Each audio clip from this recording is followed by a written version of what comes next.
Hello and welcome to दृश्य academy. जैसा कि आप जानते हैं कि कल प्री बीएड का पेपर हुआ है और उसका क्वेश्चन पेपर मेरे पास आया है। बच्चे बोल रहे हैं सर इसको सॉल्व करके दे दें। तो शुरू करते हैं। मेरे पास फोटो भेजी है किसी बच्चे ने यहाँ पे। ये है सेट ए, है प्री बीएड का सेट ए का फोटो भेजा है। हम शुरू करते हैं। इसमें पहला क्वेश्चन जनरल मेंटल एबिलिटी, सामान्य मानसिक योग्यता से पूछा गया है। पहले प्रश्न में ये पूछ रहा है कि मछली जलयान का जो आपस में रिश्ता है वही रिश्ता चिड़िया के साथ किसका होगा। ऑप्शंस में आपको दिया है उड़ान का, कबूतर का, हवाई जहाज का या पंख का। तो मछली पानी में तैरती है और उसमें मानव निर्मित एक जहाज है, समुद्री जहाज जो चलता है। उसी तरह से पक्षी हवा में उड़ते हैं और मानव निर्मित एक जहाज यानी कि हवाई जहाज उसमें उड़ता है। तो इसका ऑप्शन होगा ऑप्शन सी, हवाई जहाज। प्रश्न 2 ये है निम्नलिखित कृति में से कितने त्रिभुज हैं ये गिनना है। त्रिभुज गिनने का प्रश्न है ये। ऐसा एक फिगर दिया हुआ है इसमें।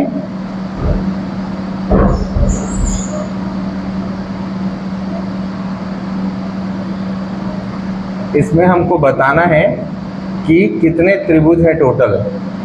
त्रिभुज गिनने का प्रश्न था ये। आसान प्रश्न है अभी तक। तो देखिए इसको बनाने के दो तरीके हैं। या तो आप इन पार्ट को अलग अलग बना लें, जैसे ये वाला जो पार्ट है इसको अलग ले लें, ये वाला जो पार्ट है इसको अलग ले लें, ये वाला जो पार्ट है इसको अलग ले लें, और ये जो बीच में बच गया 1 2 3 4 और ये पूरा मिला के बड़ा 5, इसको अलग ले लें। इस तरीके से बना सकते हैं। या फिर जो, क्योंकि बहुत डिफिकल्ट वो नहीं है, बहुत कॉम्प्लेक्स फिगर नहीं है, बहुत सारे लाइनें नहीं है इसमें, इजी सा फिगर है। तो इसको बनाने का एक दूसरा आसान तरीका भी है कि आप इसे इस तरह से बना लें, बच्चों की तरह से, जो जल्दी भी बन जाएगा मुझे ऐसा लग रहा है। देखिए ये कितने ट्राइंगल हुए, एक ट्राइंगल। पहला फिगर बना लिया हमने, ये बाहर वाला। अब इसमें से कोई एक ऐसी लाइन जो दो लाइनों को टच कर रही हो वो लाइन ले लेते हैं। ये एक लाइन ले ली। इस लाइन को बनाने से इसमें कितने नए ट्राइंगल बने हमको ये देखना है। तो ये एक ही ट्राइंगल बना, इसमें 4 किनारे हैं तो ये नहीं बना, तो ये हो गए 2। एक और लाइन ले लेते हैं जो दो लाइनों को टच कर रही हो। अब कितने ट्राइंगल बन गए इसमें, तो अब एक और नया ट्राइंगल बना। ये लाइन बनाने से एक और नया ट्राइंगल बना और बीच में ये एक और बन गया, तो यानी कि ये 5 हो गए। इसके अलावा अब दूसरी लाइन, दूसरे वो लेते हैं। ऐसे ही आप लाइन बनाते जाएंगे, 1 2 1 2, यहाँ एक लाइन बनाई तो 1 2, और यहाँ एक लाइन बनाई तो 1 2। इसके बाद यहाँ पे इन दोनों लाइनों को जोड़ा गया है।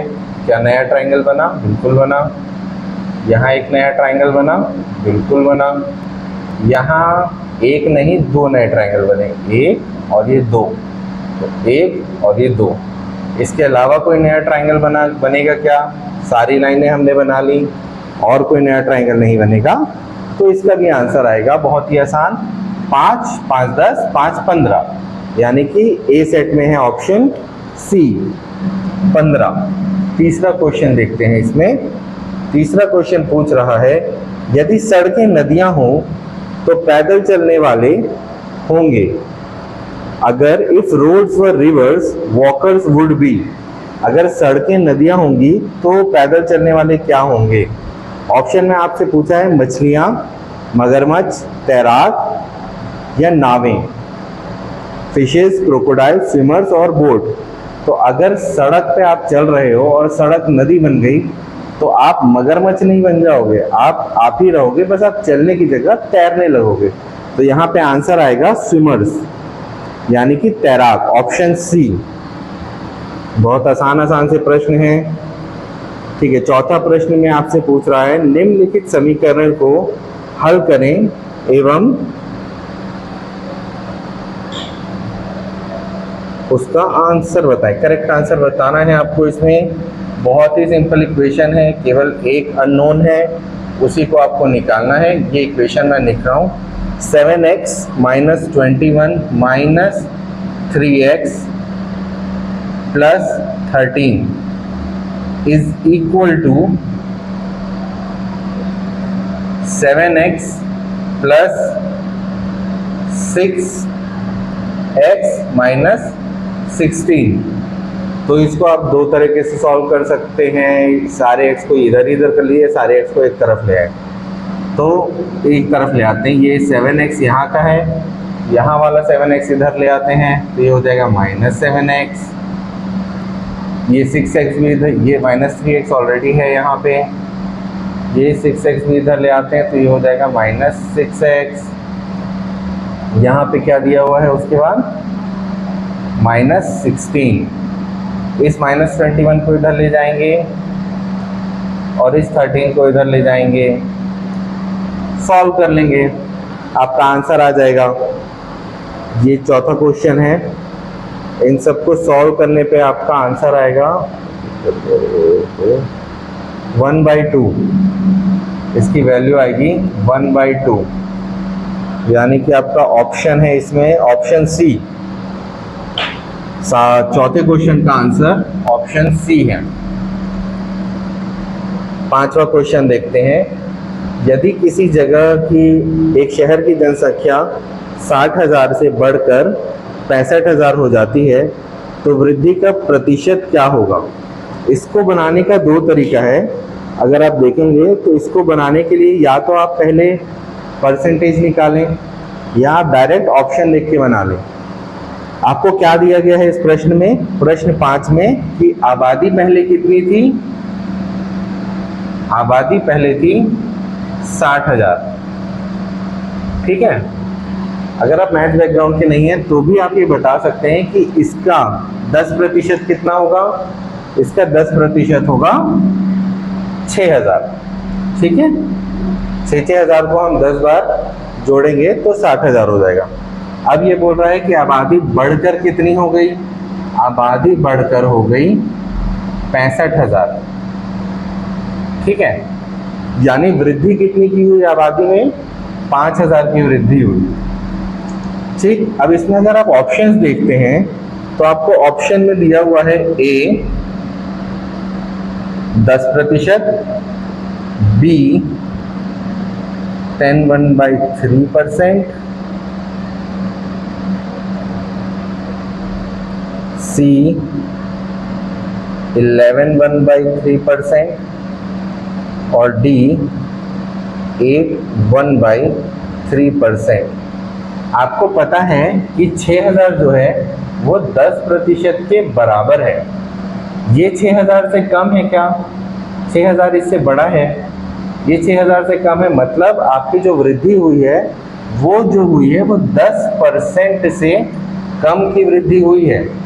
और यहाँ आप ऑप्शन से अगर देखें तो यहाँ 10 है, ये नहीं होगा, यहाँ 10 से ज़्यादा है, ये नहीं होगा, यहाँ भी 10 से ज़्यादा है, ये नहीं होगा। ऑप्शन केवल एक बचता है, ऑप्शन डी। आपको इसको सॉल्व भी नहीं करना था, सिर्फ क्वेश्चन देख के सॉल्व बना सकते थे आप इसका आंसर। तो इसका ऑप्शन आएगा ऑप्शन डी 81/3%। आगे बढ़ते हैं। ये एक 60 किलोमीटर प्रति घंटे की गति से चलने वाली एक रेलगाड़ी एक खंभे को 30 सेकंड में पार करती है। रेलगाड़ी की मीटर में लंबाई कितनी होगी? ये भी देखिए, इसका अगर आप ऑप्शन देखें और क्वेश्चन देखें तो ये बहुत आसानी से सॉल्व होने वाला प्रश्न है।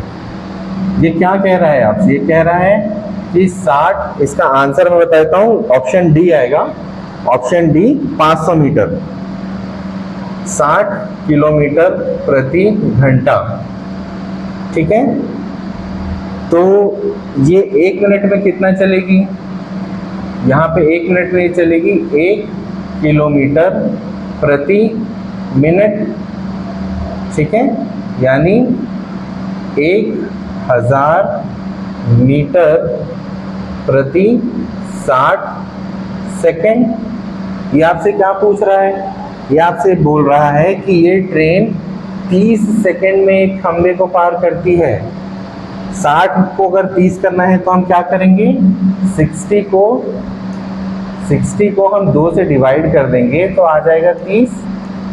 तो 30 सेकेंड में वो कितना चलेगी अगर ये निकालना है तो हम इस 1000 को 2 से डिवाइड कर देंगे तो आ जाएगा 500। ट्रेन की लंबाई आ जाएगी 500 मीटर। इसको पूरा सॉल्व करने की ज़रूरत नहीं है, कोई फॉर्मूला लगाने की ज़रूरत नहीं है, सिंपल नॉर्मल लॉजिक लगा के बन सकता है। इतना सब आपको लिखना भी नहीं पड़ेगा, आप दिमाग में कैलकुलेट करेंगे 5 सेकंड 10 सेकंड में सॉल्व हो जाएगा। आपका आंसर है ऑप्शन डी 500 मीटर। आगे बढ़ते हैं अगले प्रश्न पे। अगला प्रश्न है, एक बॉक्स में 4 ब्लैक गेंदे हैं, 3 लाल गेंदे हैं, 5 हरी गेंदे हैं, 2 बॉल निकाली जाती हैं, तो उन दोनों बॉलों की एक ही रंग के होने की संभावना क्या है। ये प्रोबेबिलिटी का क्वेश्चन है, ये भी बन जाएगा, बहुत आराम से बनने का ये क्वेश्चन। देखिए ये आपसे बोल रहा है कि आपके पास एक बक्से में काले रंग की कितनी गेंदें हैं, 4। लाल रंग की कितनी गेंदें हैं, तो 3। और हरे रंग की कितनी गेंदें हैं, तो ये है 5। बॉल टोटल कितनी हो गई आपके पास, ये हो गई 12। कितनी गेंदें निकाली हैं, तो ड्रॉन बॉल कितनी गेंदें निकाली, 2 गेंदें। अब अगर आप प्रोबेबिलिटी पढ़ेंगे तो आपको पता होगा कि इनमें से इसके निकलने की प्रोबेबिलिटी क्या है। 12 गेंदें हैं, 2 निकलने की संभावना हमको बतानी है, तो इस तरह से ये निकल जाएगा। ब्लैक गेंद के निकलने की संभावना क्या होगी, रेड के निकलने की होगी, ग्रीन के निकलने की होगी। तो अगर अब हमको निकालना है कि हमारे पास अगर जो 2 बॉल हमने निकाली हैं वो दोनों बॉल हमारी एक ही रंग की हो, इसकी संभावना अगर हमको निकालनी है तो हम बस इस इक्वेशन को सॉल्व कर लेंगे। देखिए इसको सॉल्व करने के लिए आपको करना होगा factorial 4 by factorial 2 into 4 minus 2 का फैक्टोरियल। ये लिखा कैसे जाता है इसको समझने, इसको लिखने के लिए इसको लिखा जाता है 4 into 3 into 2 into 1 divided by, ये क्या है फैक्टोरियल, यानी कि 2 इंटू 1, 4 में से 2 गया बचा 2, यानी 2 इंटू 1। इसको अगर हम सॉल्व करते हैं तो इसका आंसर आएगा 6, इसका 6 आएगा, इसका आएगा 3, इसका आएगा 10। इस पूरे को अगर हम प्रोबेबिलिटी निकालेंगे तो आपके पास प्रोबेबिलिटी आएगी 4C2 plus 3C2 plus 5C2 by 12C2। आपको बस इसको सॉल्व करना था, ये भी बहुत जल्दी हो जाता है। इसको हम कर चुके हैं, कितना है हमारा 6 प्लस 3 प्लस 10। इसी तरह से हम 12C2 को भी सॉल्व कर लेंगे तो हमारे पास आ जाएगा 6 इंटू 11। ये पूरा सॉल्व करने पे हमारा आंसर आएगा 19/66। यही ऑप्शन आपके पेपर में भी दिया गया है, ऑप्शन सी। ये था क्वेश्चन नंबर आपका 7। क्वेश्चन 7 का आपको आंसर दिया गया है ऑप्शन सी 19/66। आगे बढ़ते हैं अगले क्वेश्चन की तरफ। अगले क्वेश्चन में आपसे पूछा है कि निम्न में से विषम नाम चुनिए। आपको 4 नाम दिए हैं, उनमें से विषम नाम चुनना है। इसको चुनने के लिए आपको बस ये स्थापित करना होता है कि उन नामों में कोई रिश्ता है क्या, आपस में कोई रिलेशन है या कोई समानता है आपस में। तो इसमें आपको नाम दिया गया है कुरुक्षेत्र, पानीपत, हल्दीघाटी और सारनाथ। कुरुक्षेत्र, पानीपत, हल्दीघाटी और सारनाथ। कुरुक्षेत्र में युद्ध हुआ था, पानीपत में युद्ध हुआ था, हल्दी घाटी में भी युद्ध हुआ था। सारनाथ एक शांति स्थल है, तो इसका उत्तर हो जाएगा आपका सारनाथ। इसके बाद आपसे प्रश्न पूछ रहा है 9वां प्रश्न, निम्नलिखित में से दर्पण प्रतिबिंब में क्या आएगा। ठीक है, इसने आपको एक फिगर दे दिया है, इसने आपको एक डायग्राम बना के दे दिया है और उसमें पूछ रहा है कि इसका मिरर इमेज क्या आएगा। अगर इसको हम मिरर में देखेंगे, किधर बनाया है, तो क्या आएगा। ठीक है, यहाँ पे आपका एक मिरर है, मान लीजिए ये आपका एक मिरर है। ये पूछ रहा है कि इसकी जो इमेज किस तरफ बनेगी, वो कैसी बनेगी। आप अगर ऑप्शंस देखें तो ऑप्शन ए में इसने इस तरह का एक फिगर बनाया है, ऑप्शन बी में इसने ऐसा बनाया है, ऑप्शन सी ऐसा है और ऑप्शन डी ऐसा है। ठीक है, अगर आप तैयार होते हैं, आप आईने में जाते हैं बाल बनाने के लिए, तो आप उल्टे तो नहीं हो जाते, आपके पैर ऊपर और सर नीचे तो नहीं हो जाता, तो मतलब ये ऑप्शन तो नहीं ही होगा इसमें। ठीक है, अब ये देखिए, इसमें ये लेफ्ट की तरफ बना हुआ है और इसमें इस वाले फिगर में भी ये लेफ्ट की तरफ बना हुआ है। आप जब मिरर में खड़े होते हैं और अब अपना दाहिना हाथ उठाते हैं, तो मिरर के लिए वो उसका बायां हाथ होता है, वो उल्टा हो जाता है। आप मिरर में अगर इस तरफ खड़े हुए हैं, तो मिरर में जो व्यक्ति खड़ा हुआ है, मिरर में जो व्यक्ति आपके सामने खड़ा हुआ है, वो इस तरह खड़ा हुआ है, वो उल्टा खड़ा हुआ दिखता है आपको। तो जैसे आप खड़े हैं वो वैसा ही तो नहीं होगा, यानी ये सेम फिगर तो नहीं होगा, तो ये ऑप्शन भी नहीं है, यानी कि मिरर इमेज बनेगी ऐसी। ऑप्शन कौन सा है ये, ऑप्शन है ये आपका ऑप्शन सी, 9वें का आंसर है ऑप्शन सी। ठीक है, आगे बढ़ते हैं 10वें क्वेश्चन में। ये बहुत ही इजी क्वेश्चन है, इसमें कुछ नहीं करना था, खाली प्लस माइनस डिवाइड का करना था आपको काम। बोर्ड मास आपको पता होना चाहिए।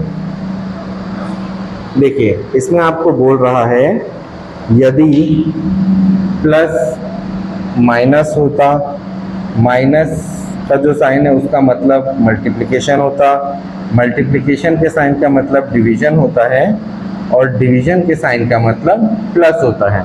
आपको सिर्फ प्रश्न में जो साइन दिया गया है, ये वाले साइन जो दिए गए हैं, उनकी जगह पे ये वाले साइन रखने थे।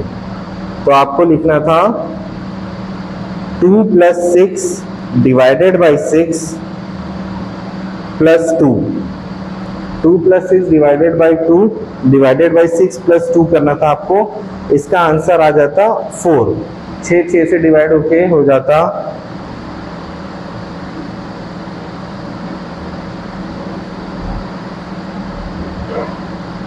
1 सेकेंड,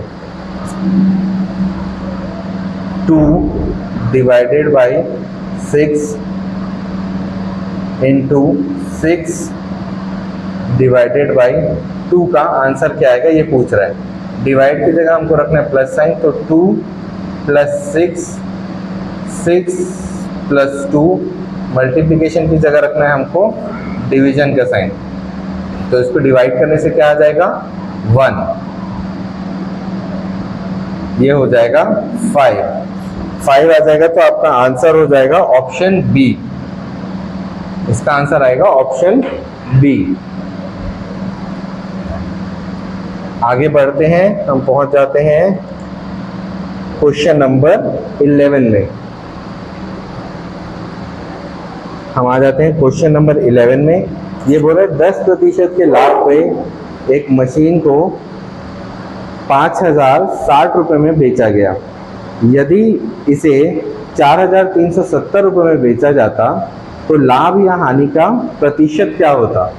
लाभ या हानि का प्रतिशत पूछ रहा है, तो आपको पता होना चाहिए कि कॉस्ट प्राइस में जब हम प्रॉफिट जोड़ देते हैं तो वो सेलिंग प्राइस आ जाता है, या कॉस्ट प्राइस में से जब हम लॉस माइनस कर देते हैं तो भी सेलिंग प्राइस आ जाता है। तो यहाँ पे हमको सेलिंग प्राइस तो पता है, हमें ये पता करना पड़ेगा कॉस्ट प्राइस, तभी हम इसका या इसका प्रतिशत निकाल पाएंगे। तो अगर आप देखते हैं तो इस प्रश्न में आपको दिया गया है कि आपका जो पहला सेलिंग प्राइस है वो है 5060 रुपए का। मान लीजिए आपने कोई वस्तु खरीदी एक्स प्राइस में, तो वो हो गया आपका 100%। अब आपने इसमें कमाया प्रॉफिट कितने का, 10% का, तो ये हो गया आपका सेलिंग प्राइस और ये हो गया आपका 110%। किसका 110%? आपके परचेज प्राइस का 110% हो जाता है आपका सेलिंग प्राइस।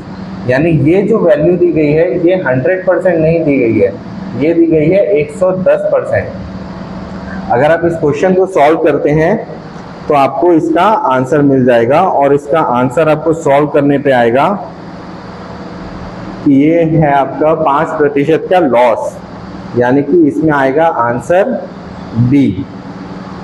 ठीक है, इसको सॉल्व करने के लिए आप पहले यहाँ से कॉस्ट प्राइस निकालेंगे 100% करके 4600 रुपये आएगा।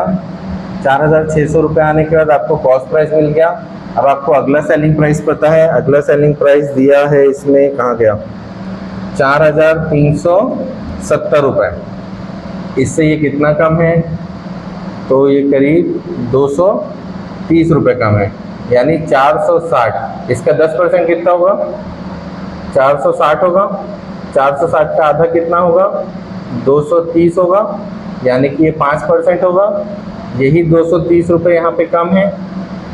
4060 आपका, 4600 आपका कॉस्ट प्राइस है। 4370 में आपने इसे बेचा, यानी आपने इसे कितने कम में बेच दिया, 230 रुपये कम में बेच दिया, यानी आपको 230 रुपये का नुकसान हुआ। कॉस्ट प्राइस आपका कितना था, 4600, इसका 10% कितना आया, 460। ये कितना कम है इसमें से, 230 कम है, यानी कि आपने 5% के लॉस में इसे बेचा।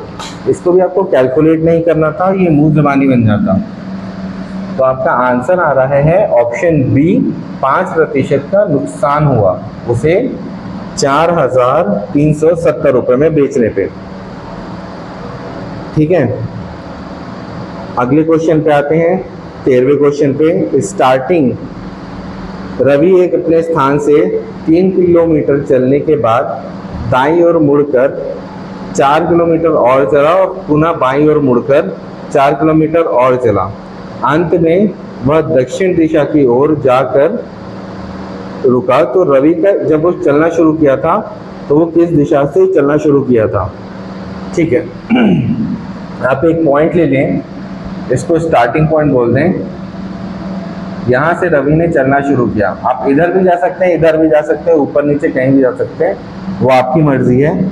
सहूलियत के लिए एक तरफ चलना शुरू करते हैं। रवि अब चल रहा है अपने स्थान से 3 किलोमीटर, इस तरफ गया ये।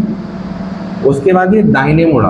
अब दाहिने मुड़ा तो ये इधर मुड़ा कि इधर मुड़ा कैसे पता चलेगा?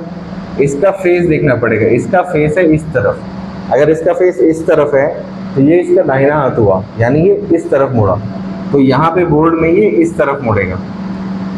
ठीक है, एरो लगाते जाइएगा तो आपको ये कंफर्म रहता है कि व्यक्ति का फेस किस तरफ है। तो आपको राइट हैंड लेफ्ट हैंड पता करने में इजी होता है और आपका क्वेश्चन गलत नहीं होता। सीधी लाइन बना देंगे, आप कंफ्यूज हो जाएंगे, यहाँ राइट की जगह लेफ्ट मुड़ गए, पूरा क्वेश्चन गलत हो जाएगा। जब ये दाहिने मुड़ा उसके बाद फिर ये 4 किलोमीटर चला, यहाँ पे ये 4 किलोमीटर और चला। उसके बाद फिर ये बाईं ओर मुड़ा। अब पहली बार हम दाहिने में इस तरफ मुड़े थे, अब इधर दाहिने में इधर, बाएं में इधर नहीं मुड़ेंगे, हमको इधर मुड़ना है क्योंकि अब उसका फेस इस तरफ है। बायां हाथ उसका इधर आएगा तो हम बाएं की तरफ मुड़ेंगे। बाएं की तरफ मुड़े और हम कितना चले, 4 किलोमीटर। अब ये बोल रहा है कि एंड में जहां ये पहुंचा ये है साउथ डायरेक्शन, दक्षिण दिशा। तो आपको ये पता करना है कि जब रवि ने अपनी यात्रा शुरू की थी तब उसका चेहरा किस तरफ था। देखिए, हमको ये पता है कि मैप में नॉर्थ ऊपर होता है, साउथ नीचे होता है, इस तरफ ईस्ट होता है, इस तरफ वेस्ट होता है, ठीक है। जब हमारा दिखा रहा है कि अभी ये साउथ की तरफ था, एरो इस तरफ है, और इसने जब चलना शुरू किया था तब भी एरो उसी तरफ था, तो इसने जब चलना शुरू किया था तो इसने साउथ की तरफ ही चलना शुरू किया था। आपका आंसर आ जाएगा साउथ। ऑप्शन दिया है ऑप्शन बी साउथ। इसके बाद आपसे प्रश्न पूछा है which of the following figure, निम्न में से कौन सी आकृति विज्ञान, भौतिकी, रसायन में संबंध सही प्रकार से दर्शाती है। आपको कुछ फिगर्स दिए गए हैं, इसमें अलग अलग फिगर हैं। देखिए एक फिगर ये दिया हुआ है ऑप्शन ए, इसका आंसर ऑप्शन ए रहेगा। दूसरा फिगर ये दिया हुआ है, तीसरा फिगर दिया हुआ है ये, और चौथा फिगर दिया हुआ है आपको ये। अब इनमें से एक को आप मान लीजिए साइंस, एक को मान लीजिए फिजिक्स और एक को मान लीजिए केमिस्ट्री। तो अगर ये साइंस है तो फिजिक्स केमिस्ट्री अलग होंगे क्या? अगर ये साइंस है तो फिजिक्स इसमें मिला है, ठीक है। केमिस्ट्री फिजिक्स से मिलती है क्या? नहीं। फिजिक्स साइंस से मिला है, मगर फिजिक्स साइंस के बाहर भी होता है क्या? नहीं होता। केमिस्ट्री साइंस में है, मगर केमिस्ट्री साइंस के बाहर भी होती है क्या? नहीं होती। ये बाहर वाला हो गया साइंस, एक हो गया फिजिक्स और एक हो गया केमिस्ट्री। तो ये वाला फिगर जो है यानी कि ऑप्शन ए, ये आपको सही सही बताता है फिजिक्स में, केमिस्ट्री में और साइंस में रिलेशन, यही आपको बताना था इसमें। आगे बढ़ते हैं 15वें प्रश्न पे। 15वां प्रश्न आपसे पूछ रहा है कि एक बालक एक पेन 25 रुपए में खरीदता है और उसे 30 रुपए में बेचता है, उसके लाभ या हानि का प्रतिशत ज्ञात कीजिए। देखिए उसने कम में खरीदा और ज़्यादा में बेचा, तो ये तो पक्की बात है कि उसे हुआ प्रॉफिट, ठीक है। अब उसे प्रॉफिट कितना हुआ, यहाँ भी आपको पेन चलाने की ज़रूरत नहीं थी। उसने खरीदा 25 रुपए में, बेचा कितने में? 30 रुपए में। डिफरेंस कितना आया? 5 रुपए का, ठीक है। 5 रुपए का डिफरेंस आया। अब इस 25 रुपए का अगर आप 10% निकालें तो कितना आता है? 2.5 पैसा। 2.5 पैसा कितना हुआ? 10% हुआ। 2.5 पैसे को दुगना कर देंगे तो 5 हो जाएगा क्या? बिल्कुल हो जाएगा। 2.5 प्लस 2.5 या 2.5 इंटू 2 कर देंगे तो भी हो जाएगा। तो ये हो जाएगा आपका 5 रुपए। वैसे तो इसमें 10% और ऐड कर दीजिए, ये हो गया 20%। उसको फायदा हुआ 20% का उस पेन को बेचने में। ट्रिक वाले क्वेश्चन है ये, पेन लगाने की जरूरत नहीं है। ऑप्शन आएगा आपका ऑप्शन डी, 20% का फायदा हुआ उसको। आगे बढ़ते हैं। एक टैंक को 2 पाइप से भरने में लगते हैं 32 मिनट। एक टैंक को 2 पाइप से भरने में लगते हैं 32 मिनट, और ए और बी 2 पाइप दिए हुए हैं। पहला पाइप 25 मिनट में भर देता है, दूसरा पाइप 32 मिनट में भरता है। अगर दोनों पाइप को एक साथ चलाया जाए तो पाइप बी को कितनी देर में बंद किया जाए कि टैंक को भरने में लगे 18 मिनट। ये वाला क्वेश्चन हमको बनाना था। तो टैंक ए का, ये मान लीजिए एक टैंक है, इसमें पाइप ए से भर रहा है ये 24 मिनट में पूरा टैंक, और पाइप बी से भर रहा है ये 32 मिनट में पूरी तरह। ये बोल रहा है कि अगर हम दोनों को एक साथ चला दें तो इस टैंक को भरने में कितनी देर लगेगी। इस टैंक को भरने में 24 मिनट और 32 मिनट से कम समय लगेगा, मगर ये बोल रहा है कि इस पाइप को, बी पाइप को हम कुछ समय बाद कर देंगे बंद, ताकि इस पूरे टैंक को भरने में लगे 18 मिनट। ए टैंक इसको अकेले भर रहा था 24 मिनट में। कुछ समय तक हमने ये वाला पाइप भी चलाया, और जब उसके बाद ये वाला पाइप कंटिन्यू चलता रहा तो एंड में 18 मिनट लगना चाहिए हमको इस पूरे टैंक को भरने में।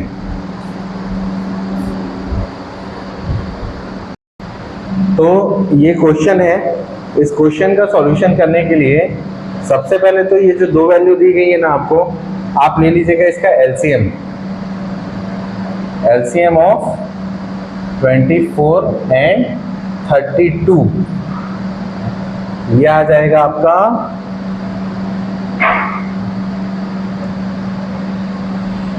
96।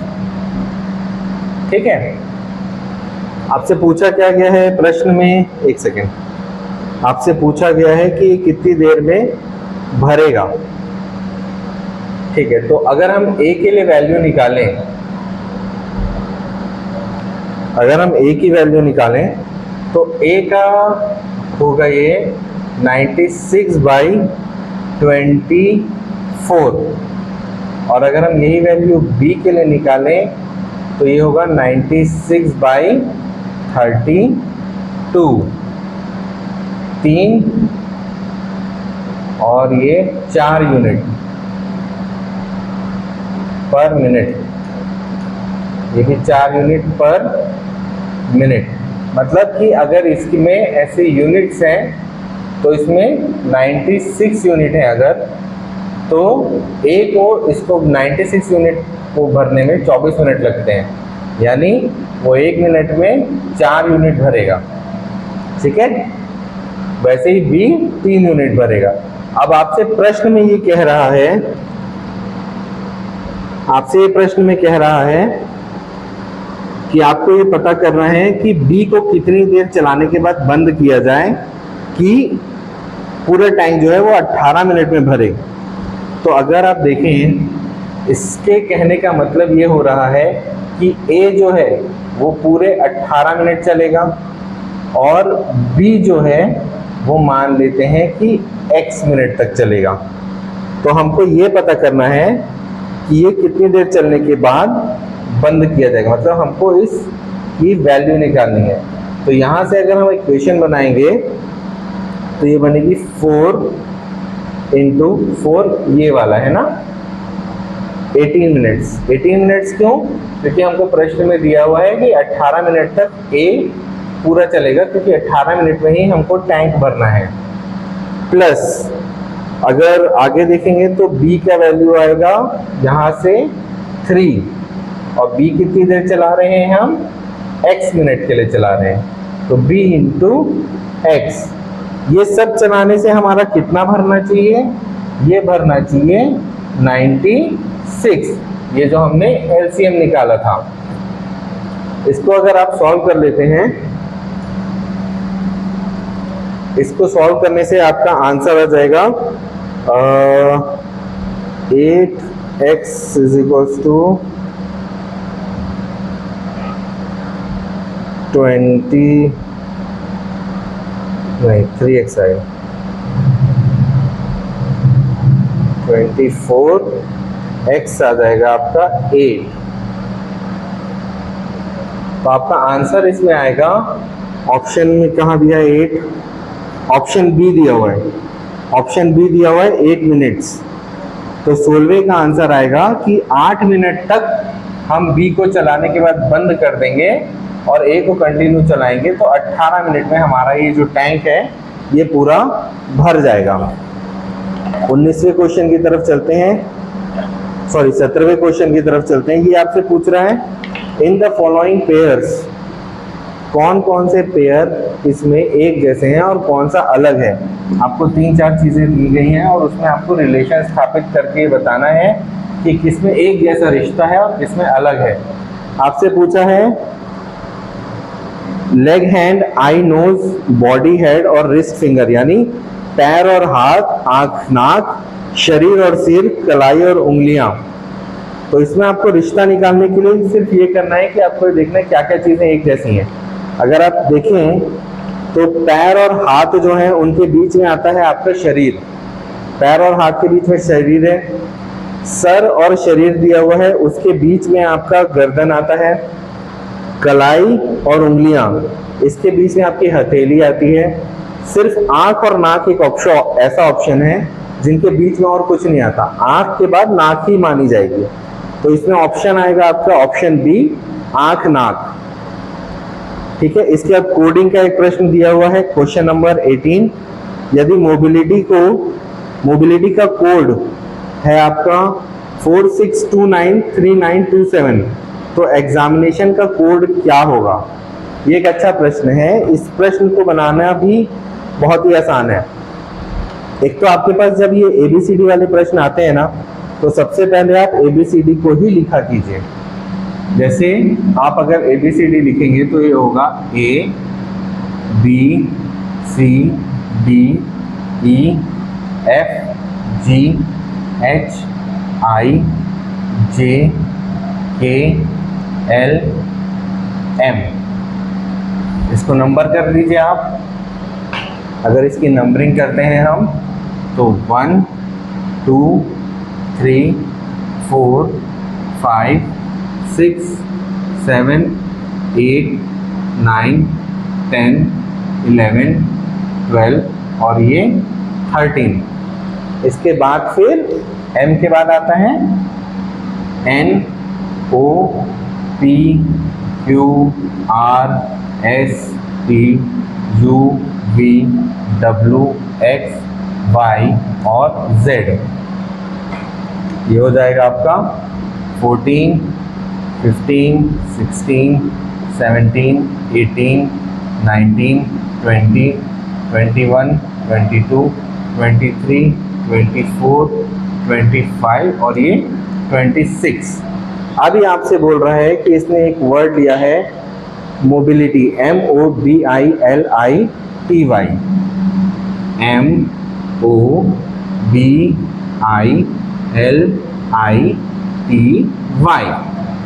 ये वर्ड इसने लिया मोबिलिटी। मोबिलिटी का कोड इसने क्या लिया है? मोबिलिटी का कोड इसने ले लिया है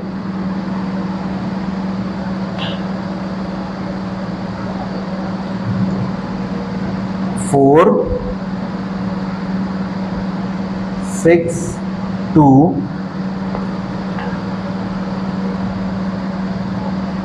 9 3 9 2 7। अच्छा ठीक है, देखिए इसने क्या किया है, हर वर्ड के ऊपर आपको एक नंबर दे दिया है। यहाँ पे भी अगर आप देखें तो हमने हर एक लेटर के ऊपर एक एक नंबर लिया है। जैसे M के ऊपर इन्होंने लिया है 4, हमारा क्या रहा है M के ऊपर 13। तो M के ऊपर अगर 13 आ रहा है तो मतलब M की वैल्यू 13 इसने किसी रिलेशन से निकाली होगी। 1 + 3 4 होता है, यही 4 यहाँ पे लिया है। O में भी चेक कर लेते हैं। O में क्या दिया है 6, 1 + 5 6 आ रहा है। मतलब इसने ये किया है इस क्वेश्चन में कि जो 2 डिजिट वाले नंबर हैं उन सबको ऐड करके एक सिंगल डिजिट का नंबर बना के लिख दिया है। तो इससे आपका क्वेश्चन बहुत इजी हो गया। अब आपको रिलेशन पता चल गया कि इसको कैसे सॉल्व करना है। अब आपसे ये पूछ रहा है कि एग्जामिनेशन का कोड क्या होगा। किसका कोड पूछ रहा है अभी? ये एग्जामिनेशन का।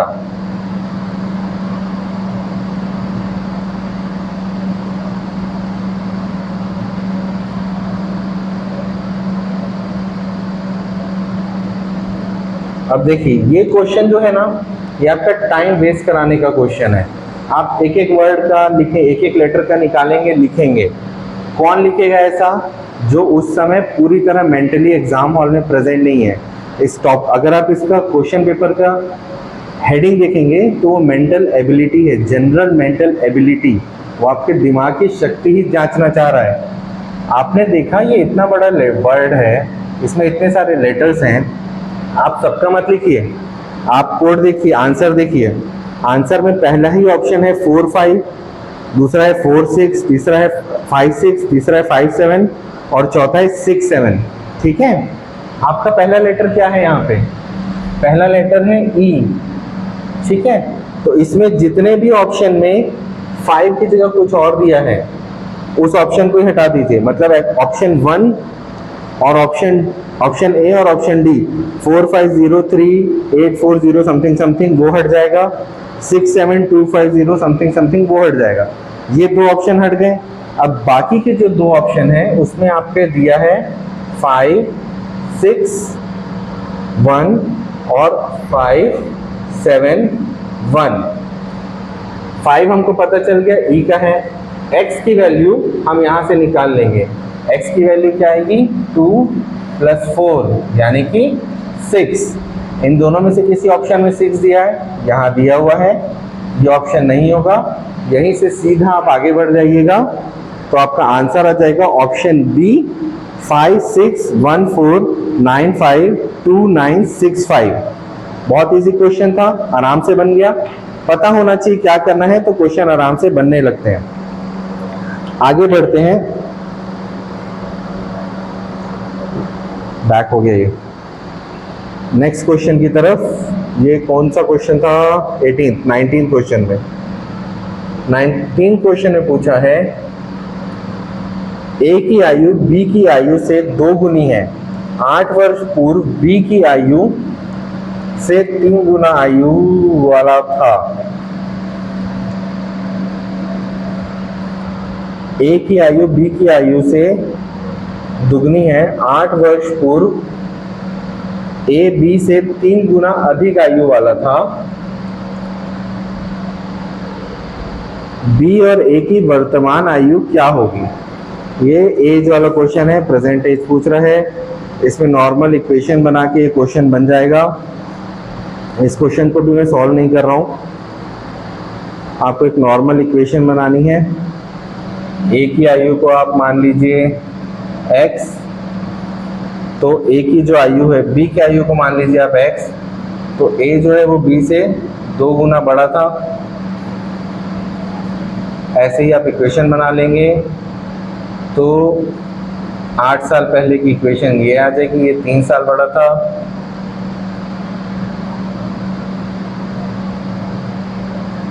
इसको सॉल्व करेंगे तो आपका आंसर आ जाएगा ऑप्शन है डी। ये इजी क्वेश्चन है, आप रेगुलर मैथ्स की क्लास में आएंगे तो ये आपसे मुंह ज़बानी बन जाएंगे, आपको सॉल्व भी नहीं करना पड़ेगा ऐसा। 16 32 इसका आंसर आएगा, ऑप्शन डी है इसका आंसर। 20वें क्वेश्चन की ओर चलते हैं। 1:2:3 के अनुपात में 3 संख्याओं को ज्ञात करें जिनके वर्ग का योग 504 हो। देखिए, अगर आप देखेंगे इसको 2 तरीके से देखिएगा। पहले तो ऑप्शंस में चेक कर लीजिएगा कि जो ऑप्शंस दिए हैं उनमें अनुपात 1:2:3 का है कि नहीं। अगर ऑप्शन में एक ही ऑप्शन ऐसा है जिसमें 1:2:3 का ऑप्शन है तो सीधा उसको चूज कीजिएगा। आपको ऑप्शन दिया गया है 2 4 6, दूसरा ऑप्शन दिया गया है 6 12 18, तीसरा 3 5 8 और चौथा गया है 5 10 15। 5 से डिवाइड करेंगे तो 1 2 3 आ जाएगा। इसको 2 से डिवाइड करेंगे तो 1 2 3 आ जाएगा। इसको 6 से डिवाइड करेंगे तो 1 2 3 आ जाएगा। इसको 3 से डिवाइड करेंगे तो कुछ नहीं आएगा, 2 से किसी भी तरह से नहीं आएगा। तो ये ऑप्शन तो नहीं है आपका।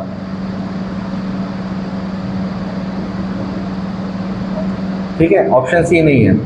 आपको बोल रहा है कि टोटल आपको चाहिए 504, इनके वर्गों का योग होना चाहिए 504। इसका वर्ग होगा 4 + 16 + 36, 100 के पार भी नहीं जा रहा। 25 100 100 ये भी नहीं जा रहा। बचा क्या आपका ऑप्शन बी।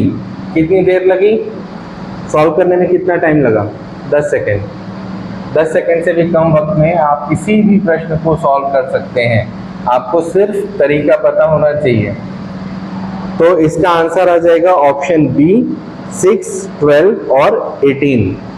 ठीक है, आगे बढ़ते हैं। देखिए, ये भी टाइम वेस्ट कराने वाला क्वेश्चन था बच्चों का, और लोगों ने टाइम वेस्ट किया होगा। जिनको पता नहीं होगा उन्होंने पूरा कोड निकाला होगा, डिकोड किया होगा, बनाया होगा। 2 चीज़ें पूछ रहा है आपको, 2 चीज़ें दिया है आपको।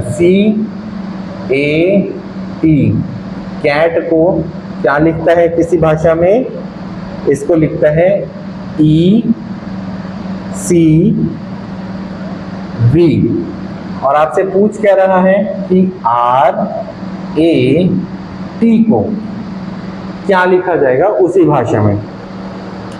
आपको इसमें से सिर्फ ये पता चल सकता है कि C को हम उस भाषा में E लिखते हैं, A को C लिखते हैं और T को V लिखते हैं। ठीक है, तो यहाँ पे हमारे पास क्या क्या चीज़ें हैं, A वैसे का वैसा आया है, तो मतलब इसको हम क्या लिख लेंगे C। V का वैसा, V और T में क्या रिलेशन है, T को हम V बोलते हैं, V। अगर आप ऑप्शंस देखें अपने, तो आपको ऑप्शंस दिया गया है O C P, T C V, O P C, T P O। Option A, option B, option C, option D। हमको ये CV देखना था इसमें, किस किस ऑप्शन में CV है, सिर्फ इस ऑप्शन में CV है, तो ऑप्शन हो जाएगा ऑप्शन B। ठीक है, बहुत जल्दी सॉल्व होने वाले क्वेश्चन से बेटा, बहुत आराम से बना सकते थे आप लोग, और उम्मीद करता हूँ आपने बनाया भी होगा। ठीक है, अगला क्वेश्चन है, सुमन को याद है कि उसकी सहेली मीना का जन्मदिन की तारीख 10 से 15 फरवरी के बीच में है। कब से कब तक के बीच में है, 10 से 15 फरवरी के बीच में कहीं पे है। इस सेंटेंस का एक और मतलब हुआ, इस सेंटेंस का मतलब ये हुआ कि सुमन को ये याद है कि मीना का बर्थडे ना तो 10 तारीख को है ना 15 तारीख को है, ये चीज़ सुमन को याद है। तो सुमन के हिसाब से 11, 12, 13 और 14 तारीख को हो सकता है उसकी सहेली का बर्थडे, मीना का बर्थडे। उसकी एक और सहेली है जिसको ये पता है कि उसका बर्थडे 13 के बाद और 17 के पहले आता है, यानी उसका बर्थडे 13 तारीख के बाद आता है और 17 तारीख के पहले आता है। अब इसमें आप देखिए, इन दोनों सहेलियों के हिसाब से मीना का बर्थडे 10 से 15 के बीच में और 13 से 17 के बीच में आ रहा है। इस पूरे में आपको ये पता है कि ठीक है 11, 12, 13, 14, आपको ये पता है कि 15 के बाद नहीं आता, जैसा पहली सहेली को पता है, तो 15 और उसके बाद तो नहीं आएगा।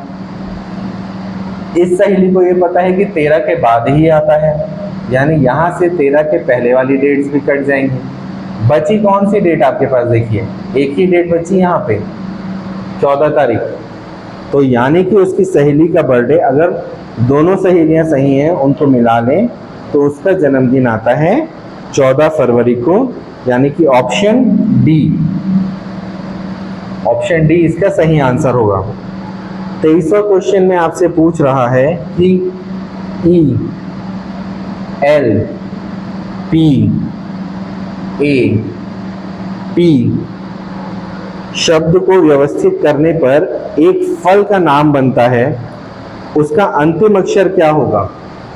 केजी 1 में आपको पढ़ाया गया था, A for Apple, A P P L E, यही बनेगा। इसमें अंतिम क्या हुआ? ई, ई हुआ, मतलब आपका ऑप्शन क्या हो गया? Option A. 23rd का आंसर होगा ऑप्शन ए। ठीक है, आगे बढ़ते हैं। 1 से 45 तक की 3 से विभाजित होने वाली संख्याओं को आरोही क्रम में व्यवस्थित करें तो 6वां अंक क्या आएगा? मगर इसमें आपको कौन से नंबर्स लेने हैं? ऑड नंबर लेने हैं। On arranging the odd number ranging from 1 to 45 which will be divisible by 3 in ascending order, the number at 6th place will be। देखिए, इस क्वेश्चन में आपको ऑप्शन भी ऐसे दिया है कि आप क्वेश्चन को गलत करें।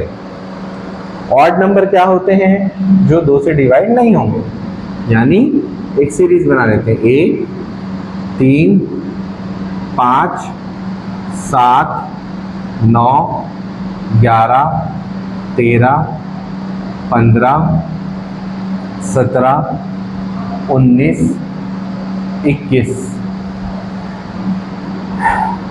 23, 25, 27, 29, 31, 33, 35, 37, 40, 43 और 45।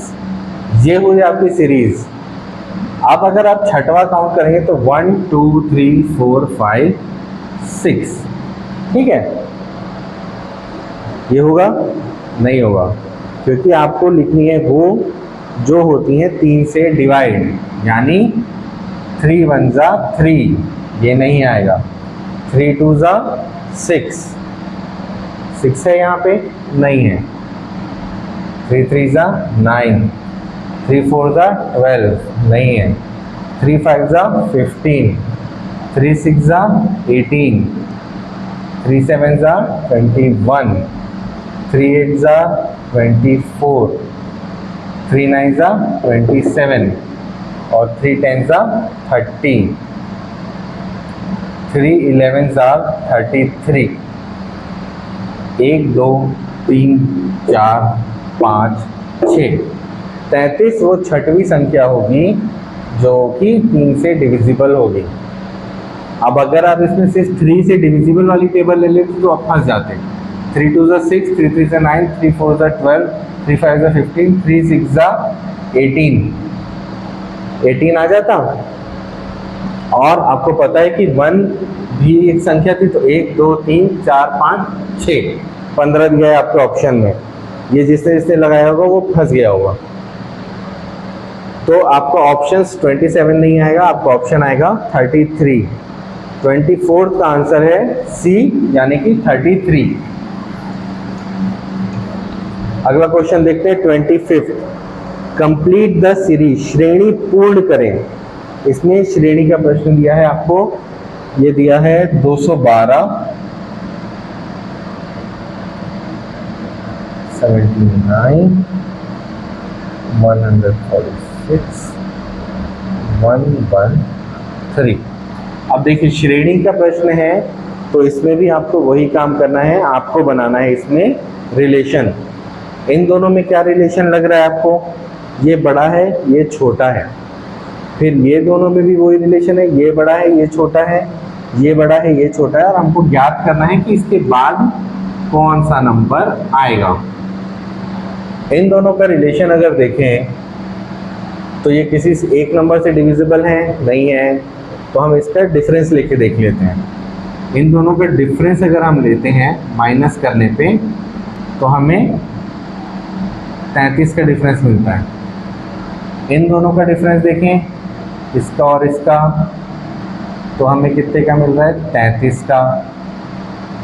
इन दोनों में भी 33 का ही डिफरेंस मिल रहा है, यानी जो अगला नंबर होगा उसमें और इसमें भी 33 का ही डिफरेंस होगा। तो अगर हम इसमें से 113 में से 33 घटा देते हैं तो हमें आंसर मिल जाएगा, यानी कि 80। ऑप्शंस में 80 दिया है क्या? ऑप्शंस में 80 दिया है, ऑप्शन डी 80 होगा इसका आंसर। 25वां क्वेश्चन हो गया। अब 26वां क्वेश्चन देखते हैं, वो भी ऐसे ही श्रेणी का क्वेश्चन दिया गया है। इसमें आपसे कह रहा है कि श्रेणी में गलत अंक की पहचान करें। 3 8 15 24 34 48, ठीक है। देखिए 3 8 15 24 34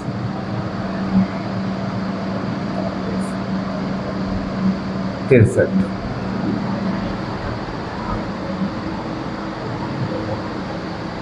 हाँ ठीक है। इसमें देखिए अगर इन दोनों का आप डिफरेंस लें तो कितना आ रहा है? 5। इन दोनों का अगर आप डिफरेंस लें तो कितना आ रहा है? 7। इन दोनों का डिफरेंस आएगा 9। इन दोनों का डिफरेंस कितना आ रहा है? 10। इन दोनों में 10 का डिफरेंस आ जा रहा है। तो ये सारे क्या हैं? ऑड नंबर्स आ रहे हैं नीचे। ये जो एक नंबर आया आपका 10, ये आ गया आपका इवन नंबर, यानी कि ये जो 34 है यही आपकी गलत संख्या है। ठीक है, 34 आपकी गलत संख्या है, मतलब आपका ऑप्शन आएगा ऑप्शन बी 34, ये आपका गलत नंबर है। 27वां क्वेश्चन देखते हैं, रिलेशनशिप वाला क्वेश्चन है ये कह रहा है ए बी की माँ है, परंतु बी जो है वो ए का पुत्र नहीं है। ए का क्या संबंध है बी से? ऐसे क्वेश्चंस में ना आप ये कर लिया कीजिए, कोई भी एक फिगर डिसाइड कर लीजिए और उसको कंटिन्यू अपने हर क्वेश्चन में अप्लाई कीजिएगा। आप प्रैक्टिस के दौरान भी इसे अप्लाई कीजिएगा। ये एक फिगर डिसाइड कर लीजिए, आप मान लीजिए एक स्क्वायर, इसको आप मेल के लिए डिसाइड कर लीजिए या कोई भी जो आपको पसंद हो, और इसको आप डिसाइड कर लीजिए फीमेल के लिए। ठीक है, जो भाई बहन होते हैं उनको इक्वल टू से डिनोट कर लीजिए, जो पति पत्नी होते हैं उसमें एक एरो लगा लीजिए, बाप बेटा या माँ बेटे में आप ऐसा एरो लगा सकते हैं, ऊपर और नीचे वाला ऐसा। तो इससे जब आप रिलेशनशिप के बहुत लंबे क्वेश्चंस बनाएंगे, इसमें तो एक ही स्टेप का दिया है, जब 15-20 चीज़ों को एक साथ लेके बनाना होगा तब ये चीज़ें आपकी बहुत मदद करती हैं एग्ज़ाम के टाइम पे जल्दी क्वेश्चन सॉल्व करने में। ठीक है, यहाँ पे देखते हैं इसको कैसे अप्लाई कर सकते हैं। ये बोल रहा है कि ए जो है एक व्यक्ति है जो कि बी की माँ है। माँ है मान लीजिए, हम सर्कल को डिनोट करते हैं फीमेल के लिए, तो ए जो है वो बी की माँ है, मगर बी ए का पुत्र नहीं है। तो अगर बी ए का पुत्र नहीं है फिर भी ए इसकी माँ है, तो वो कैसे हो सकती है? अगर ये ए की पुत्री होगी तो ये इसकी माँ हो जाएगी। तो इसमें उत्तर आएगा आपका 27 में ऑप्शन डी, माता और पुत्री, मदर एंड डॉटर रिलेशन है इन दोनों में आपस में। Option D mother and daughter. 28वें क्वेश्चन में चलते हैं। 28वें क्वेश्चन में बोल रहा है कि 8 लोग 24 दिनों में कितना खेत जोत लेते हैं? तो 80 एकड़। ठीक है, अब ये आपसे पूछ रहा है कि 36 लोग 30 दिनों में कितना खेत जोत पाएंगे? ये आपका प्रश्न है। ठीक है, इसको सॉल्व करने के लिए ना पहले आप एक व्यक्ति का एक दिन का काम निकाल लें, तो आप उसको आराम से 30 दिन और 36 लोगों से मल्टीप्लाई कर पाएंगे। एक व्यक्ति का काम आप कैसे निकालेंगे? देखिए यहाँ 8 लोग हैं, तो 1 मैन 24 डेज में कितना काम करेगा? 80/8 काम करेगा। एक आदमी एक दिन में कितना काम करेगा? देखिए अगर आप एक व्यक्ति का डिटेल निकाल लेते हैं ना, तो एक व्यक्ति का निकालने के बाद आपको आगे का काम बहुत आसान हो जाता है। तो ये करेगा इतना काम। ठीक है, अब हमको चाहिए कि 36 लोग एक दिन में कितना काम करेंगे?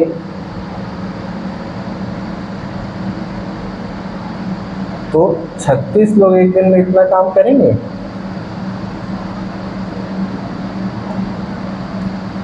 और यही 36 लोग 30 दिनों में कितना काम करेंगे? यही तो पूछा है हमसे, तो ये इतना काम करेंगे। सिंपली मल्टीप्लिकेशन है और कुछ नहीं है इस क्वेश्चन में। यही पूछा है ना, एरिया पूछे आपसे कि कितना एरिया होगा, तो इस इक्वेशन को आप सॉल्व कर लेंगे तो आपका आ जाएगा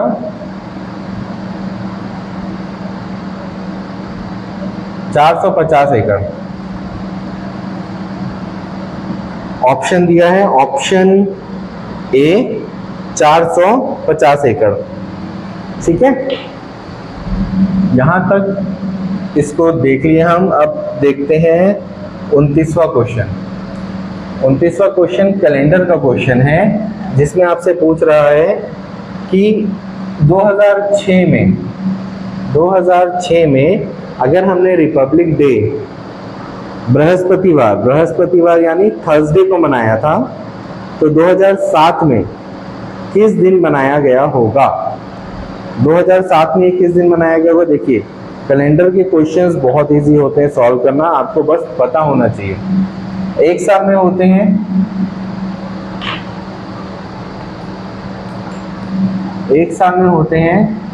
365 दिन। क्या हर साल 365 दिन होते हैं? नहीं होते।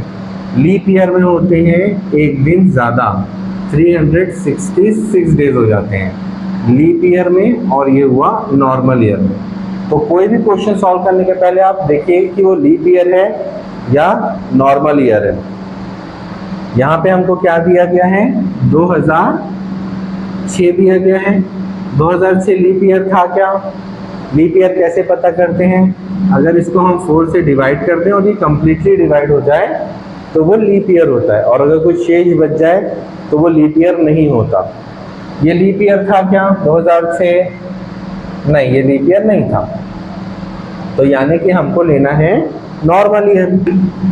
नॉर्मल ईयर में कितने दिन थे? 365 दिन। एक हफ्ते में कितने दिन होते हैं? 7 दिन। तो अगर हम इस 365 को 7 से डिवाइड करेंगे तो हमें ऐसी कुछ वैल्यू मिलेगी जो कि 52 से ज़्यादा है। अब वो 52 से ज़्यादा है मतलब कि 52 हफ्ते तो हुए, मगर उसके बाद एक दिन और ज़्यादा हुआ। कितने दिन ज़्यादा हुए? एक दिन और ज़्यादा हुआ। तो वो जो एक दिन और ज़्यादा हुआ वो हो जाएगा अगले साल में ऐड। मतलब आज अगर हम रिपब्लिक डे मना रहे हैं थर्सडे को, तो अगले साल, अगर ये साल लीप ईयर नहीं है तो अगले साल हम मनाएंगे वही लीप ईयर फ्राइडे को। इस क्वेश्चन का आंसर फ्राइडे था क्योंकि ये रिपब्लिक डे बोला था। अगर ये इंडिपेंडेंस डे बोलता और लीप ईयर बोलता तो कोई फर्क पड़ता क्या? नहीं पड़ता। अगर हम 2004 में 15 अगस्त किसी भी दिन मनाएं तो अगले साल का जो 15 अगस्त होगा वो एक ही दिन आगे तो जाएगा, क्योंकि जो वो एक दिन एक्स्ट्रा बढ़ता है वो फरवरी में बढ़ता है। तो आपको ये बात भी ध्यान रखनी है जब आप क्वेश्चन सॉल्व कर रहे हैं कि ये जो पूछी गई आपकी डेट है ये फरवरी के बाद की डेट है या उसके पहले की डेट है। अगर ये जनवरी और फरवरी की डेट है तो हम 2 दिन आगे बढ़ते हैं लीप ईयर में। अगर ये फरवरी के बाद की डेट है तो हम एक ही दिन आगे बढ़ेंगे, क्योंकि फरवरी के बाद वो नॉर्मल ईयर की तरह काम करता है, फरवरी तक वो लीप ईयर की तरह काम करता है। इस बात का ध्यान रखेंगे। तो इस वाले क्वेश्चन का आंसर था फ्राइडे। फ्राइडे दिया हुआ है आपका ऑप्शन ए में। ठीक है, अगला क्वेश्चन है पंक्ति का।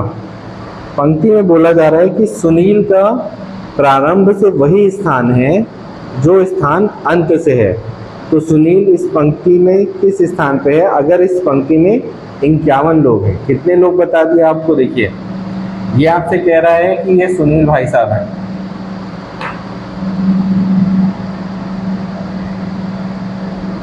ये बैठे हुए हैं बिल्कुल सेंटर में एक लाइन के, जिसकी स्टार्टिंग में बैठा हुआ है नंबर 1 और जिसके एंड में बैठा हुआ है नंबर 51।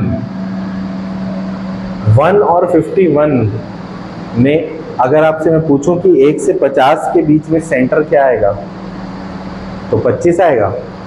25 नहीं आएगा सेंटर, 25 से थोड़ा आगे पीछे आएगा।